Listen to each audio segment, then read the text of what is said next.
Quavo and Chris Brown have hated each other for years, ever since they both dated the same model, a woman named Karrueche Tran. For a while, they kept it behind the scenes, but then the beef popped off after Chris Brown dropped a wild diss track, and Quavo followed up with an even more disrespectful response. From calling each other brothers to threatening to kill each other on tracks, this is a full breakdown of the beef between Chris Brown and Quavo. Chris and Quavo didn't always hate each other. Back in the day, they actually had a good relationship and made some music together. It's hard to tell when they first linked up, but Chris Brown made a few records with the Migos back when they were running the rap game in the mid-2010s. Chris did a hook for the Migos track, Just For Tonight, in 2015. Then the Migos hopped on Chris's song, Whippin', from his mixtape, Before the Trap, Nights in Tarzana. Quavo and Chris also appeared on the Juicy J song, Leanin', in 2016, and Chris Brown was also featured alongside Migos on the French Montana track, Hold Up. So, it seemed like they were all cool and might be working together for a while. But that all changed in 2017, when Quavo was spotted with Chris's ex, Karrueche Tran. Karrueche Tran is an influencer and model who first got famous for dating Chris Brown. At the time, Karrueche was working as a personal stylist and met Chris at one of her jobs. They went public with their relationship in 2011, which is when Karrueche started getting more modeling gigs and started getting noticed as an influencer. Chris tried to keep the relationship quiet because he was still dealing with the backlash from assaulting Rihanna in 2009. But he was spotted with Karrueche at multiple public events, so eventually they made the relationship public. They broke up for a while in 2012 after Rihanna forgave Chris and they started being friends again. Chris even went to Rihanna's 24th birthday and they worked together on a remix to the song Birthday Cake. But that made Karrueche pretty jealous, because she started beefing with Rihanna on Twitter. Around the same time, Chris also got into a huge fight with Drake at a nightclub in NYC, which was allegedly over Rihanna. Then Chris broke things off with Karrueche in 2012, claiming that he still loved her, but saw that his relationship with Rihanna was hurting her. After that, Chris and Rihanna got back together and even went to the Grammys together in 2013. But it didn't last long and they broke it off after only a few months because Rihanna wanted to take things to the next level and Chris wasn't ready. Less than a month after breaking up with Rihanna, Chris was back to living with Karrueche. Over the next few years, they had an on and off relationship that seemed pretty toxic. Karrueche broke things off after Chris supposedly cheated on her with a worker while he was in rehab. But a few months later, she was supporting him in court. Not long after that, Chris revealed that he broke up with Karrueche because she was flying out to Toronto to hang with Drake while he was locked up. But Chris ended up apologizing after Karrueche denied it and they were back together pretty soon after. Then they broke up for good in 2015 after Karrueche found out that Chris got another woman pregnant. Chris had a baby girl named Royalty with a model named Nina Guzman Amy. Karrueche had no idea until she went on social media and saw the news. So, she immediately went to Twitter and told the world that she wished the best of luck to Chris, but she didn't want any baby mama drama. Karrueche was done with Chris, but that didn't mean he was over her. Photos started coming out showing Chris trying to get back with her. Chris also did an interview with Ryan Seacrest where Chris admitted that he made mistakes, but he felt like with time they'd get back together. But Karrueche made it clear she wasn't interested. A few days later, Chris tried to get back with her by reserving a table next to her at the Playhouse Club in LA. Karrueche left, but Chris followed her out and they eventually agreed to go out to dinner together and talk things out. That just turned into them screaming at each other in public and Karrueche blasted Chris on social media. After that, things started to get really ugly. Once he realized it was really over, Chris started demanding that Karrueche give him back the diamond rings and other things he bought her while they were together. When Karrueche refused, Chris allegedly got aggressive and started sending her crazy texts. According to Karrueche, Chris sent her a text threatening to kill her and harass her friends if she didn't give him back the money she got for selling the rings. Chris also allegedly threatened to make her life hell and wrote, "I'ma kill blood," under a photo of her with Michael B. Jordan.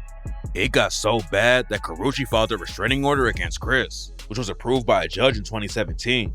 To make things even worse for Chris, Karrueche was also rumored to be in a new relationship after being spotted with another famous artist, Quavo. In April 2017, TMZ reported that Karrueche and Quavo have been getting pretty close. After a Migos show in Biloxi, Mississippi, Karrueche Tran was seen getting into Quavo's whip and heading back to the hotel. A source close to them also told TMZ that they've been hanging out for a few months and were getting very close.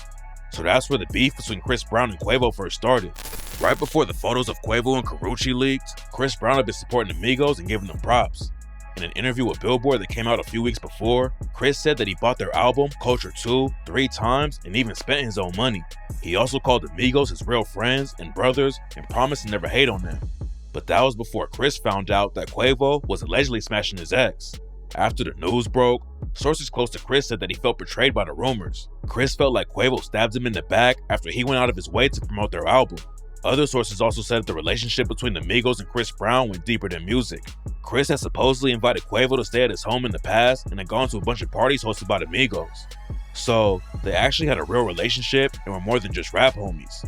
There was even a theory going around that Karrueche filed a restraining order against Chris so she could be with Quavo and not have to worry. But if that was the plan, it clearly didn't work because Quavo and Chris eventually ran into each other at the BET Awards. That night, the Migos had a few tense moments. It was the same night that they almost got into a fight with Joe Budden during an interview with DJ Academics. That was the most viral part that most people have seen, but many fans don't know that the Migos also got into it with Chris Brown at an after party. Chris had just finished up premiering his new music video with Future at Microsoft Theater in LA before heading to a BET after party, but Chris and his crew pulled up at the same time as the Migos and ended up face to face with them. Witnesses said that someone in Chris's crew pushed Quavo, then someone with the Migos jumped in and got punched in the face. Chris apparently let his crew handle it and kept walking while the fight was going on, but the Migos and their goons followed Chris to his car and started shouting at him.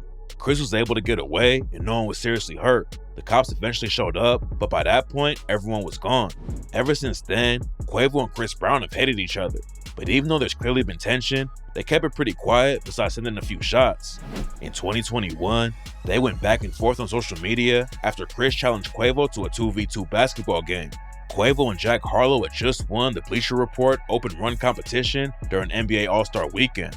Right after, Chris went on social media to call him out and said, "They know who not to ask for that 2-on-2 basketball. I would have cooked Quavo and Jack, on my soul.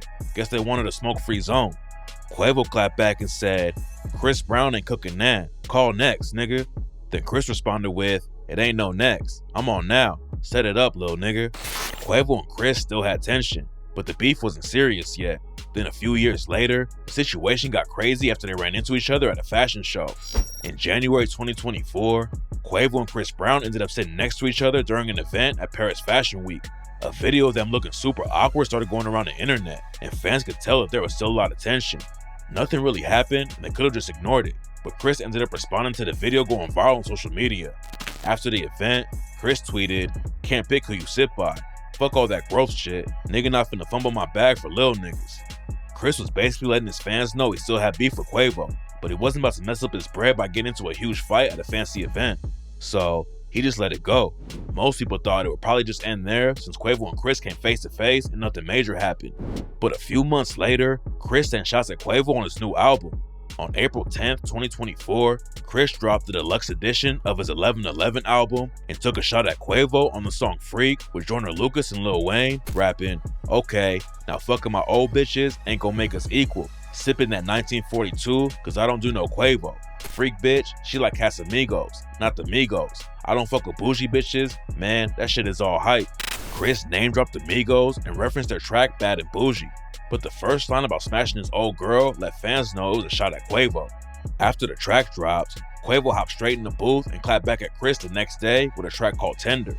On the song, Quavo dissed Chris for being in his feelings over a girl. He also made it even more disrespectful by bringing up the domestic violence incident with Rihanna. On the chorus, Quavo raps, "You did the bitch wrong, and now the bitch gone. She posted with a thug. Call the bitch phone, she won't come home, don't beat her up. It must be the drugs, need to cross out your plug." Quavo was basically saying that Chris Brown fumbled Karrueche by mistreating her, and now he's mad because she wants a real thug like him. Quavo also dissed Chris for threatening to beat her up like he did Rihanna and accused him of being on drugs. So, Chris may have set off the beef, but Quavo took it to another level by getting personal and making an entire diss track. Quavo also name-dropped Chris directly and hinted that there's more to the beef than just Karrueche when he rapped, "Wiping your nose with a tissue, not wiping no snot. Tell me, lil bro, what's your issue? It's over a thought. You said that it's bigger than that, but no, it is not. It's cause I be digging in that. It got him hot. I'm giving respects, but I know you not. Yo bitch on my neck, yo bitch at the spot." To fans, it seemed like Quavo thought Chris Brown was trying to pretend that the beef is over more than just one girl. But according to Quavo, it really isn't, and Chris is just jealous because Karrueche didn't want to be with him. Quavo must have really gotten under his skin, because Chris clapped back with his own diss track, where he claimed that he wished it was Quavo who died instead of Takeoff. About a week later, Chris dropped the song Weakest Link, where he really went at Quavo's neck. Quavo had some disrespectful bars on his track, but Chris took the beef to another level when he rapped, Okay, let's get down to the facts, pussy. I'm drifting red. Don't let this R&B shit fool you. Niggas get ripped to shreds. Quavo talking like he a thug. Nigga, you a bitch with dreads. Can't wait to see the day that you back up all that shit you said. In the first line, Chris is claiming to be affiliated with the Bloods and tells Quavo not to let the R&B image fool him because he could really get hurt. There's been a lot of speculation over the years about Chris's gang affiliations. In an old interview with Sway on MTV, Chris denied being gang affiliated. He claimed that being in LA, he was around a lot of gang members and had solid relationships with Bloods and Crips, but he was never affiliated. Something must have changed, because a few years later, Chris was claiming to be a Pyro.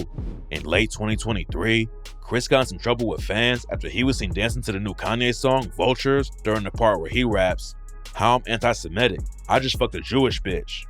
Chris made it even worse by posting a story to his Instagram where he warned everyone not to use him as a pawn because he wasn't Jewish or Muslim, he was a Pyro.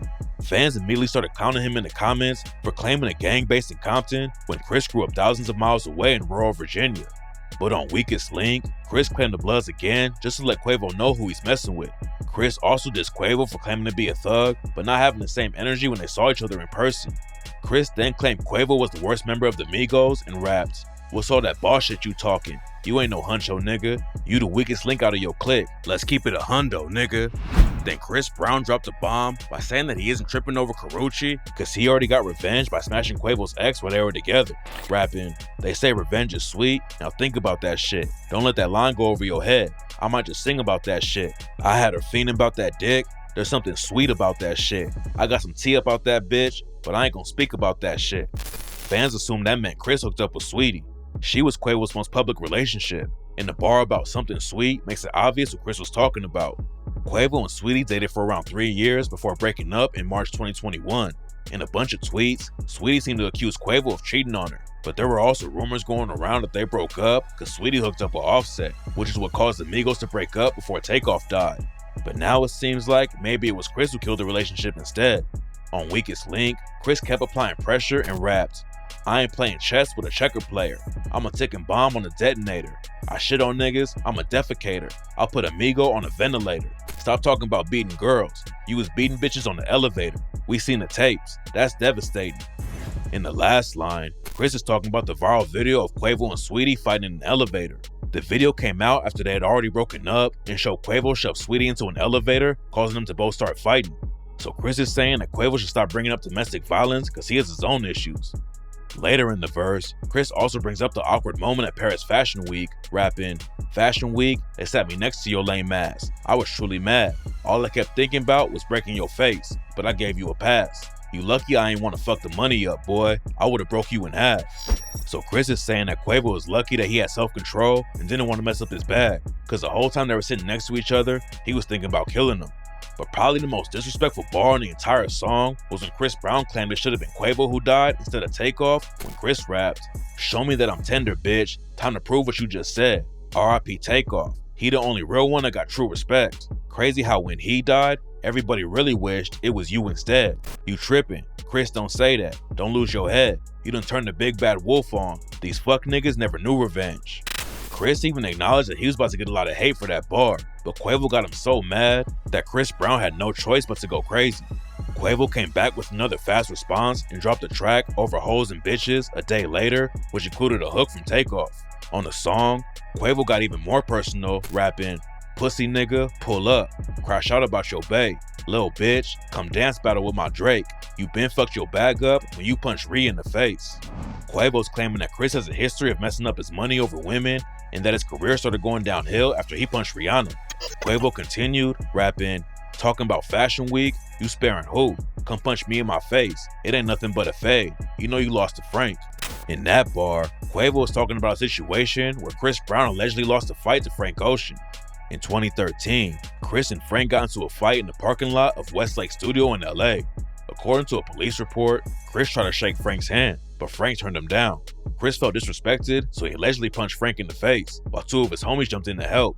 Frank also told police that Chris threatened to shoot him, while someone in his crew started yelling homophobic slurs. But Frank Ocean eventually decided not to press charges. A former associate of Chris Brown named T-Rail later said on the No Jumper podcast that Frank held his own in the fight and wasn't running from anyone. So, Quavo was claiming that everyone already knows Chris can't fight ever since he lost to Frank Ocean. Then Quavo got even more personal and rapped, "Niggas ran in your house, tied up your aunt cause you ain't pay.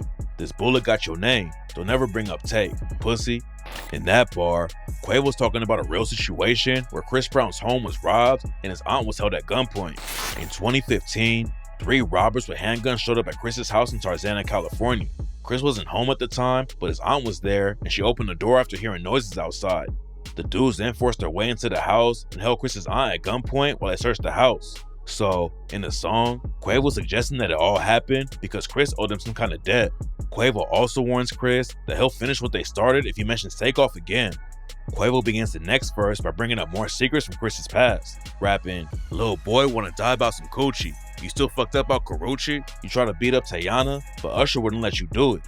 In that bar, Quavo's talking about a situation between Chris Brown, Usher, and Teyana Taylor that happened at his birthday party. In 2023, Usher threw a surprise birthday party for Chris at Skate Rock City in Las Vegas. During the party, Chris got drunk and allegedly started harassing Teyana Taylor.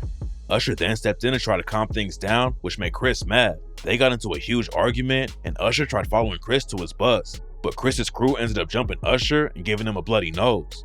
So, Quavo was saying that was another example of Chris getting violent over women. Then Quavo talked about Chris's drug addiction and says it's the reason he fell off, rapping, "The cocaine got him, your honor. Bipolar disorder, no wonder.